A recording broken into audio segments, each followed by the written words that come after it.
Hello everyone, my name is David Crawford and today we'll be talking about the history of the camera and the impact it has on everyday life. The thesis is, although the technology advances of photography have made images more clear, easier to capture memories that last a lifetime, and make the image available immediately, the new technology has good and bad benefits for people's health.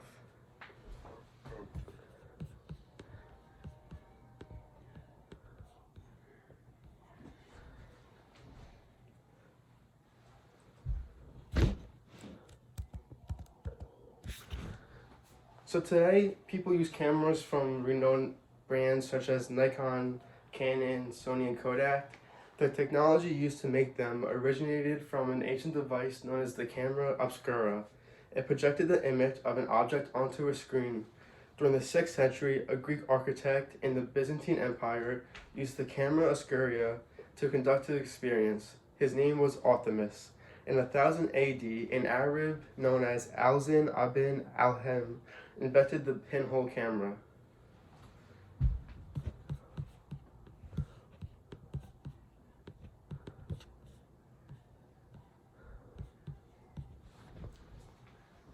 The famous camera in the 1800s was known as the box camera.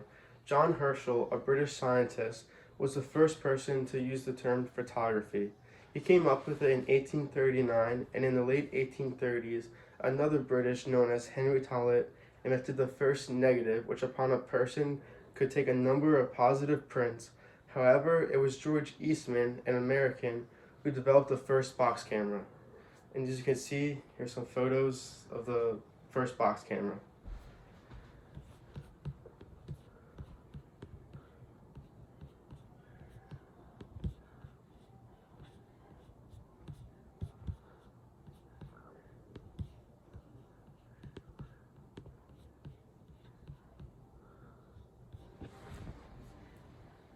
The next big invention was the 35mm camera, which is still used to these days by artists and other people.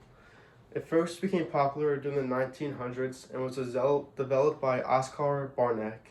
It is still very popular till this day and one of the most used camera techniques in all the history.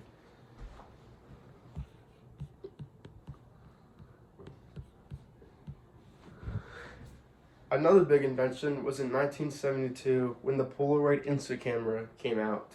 Edwin H. Land needed a way to get the photos instantly, and he came up with the Polaroid. It took lots of prototypes beginning in the 50s to eventually get to the Polaroid we know and love today.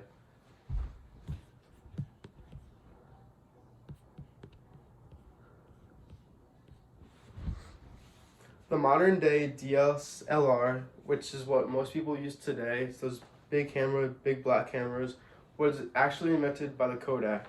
A lot of people like to claim it, such as Canon, Nikon, but it was Kodak that invented it in 1986. The first cell phone camera was the Nokia 7650 in 2002, also known as the indestructible phone.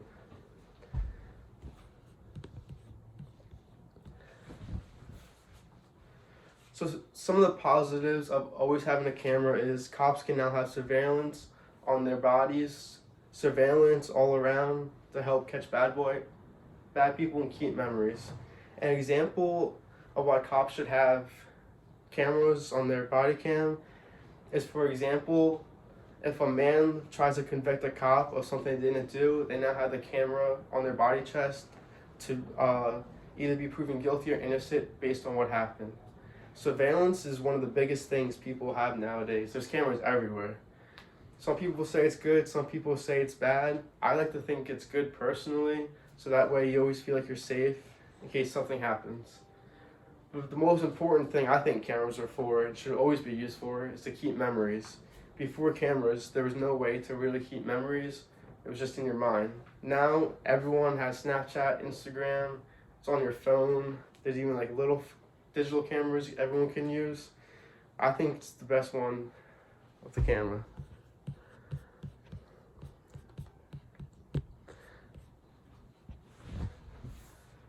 The two negatives of cameras nowadays is you always have eyes on you, which goes back to surveillance, and there's no real privacy anymore.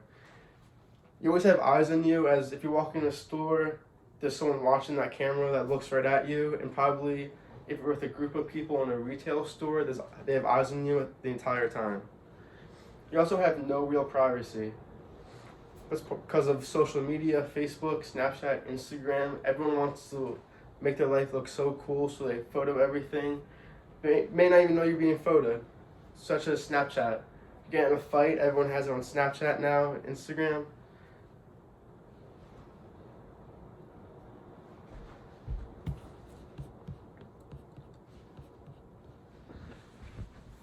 That's the end.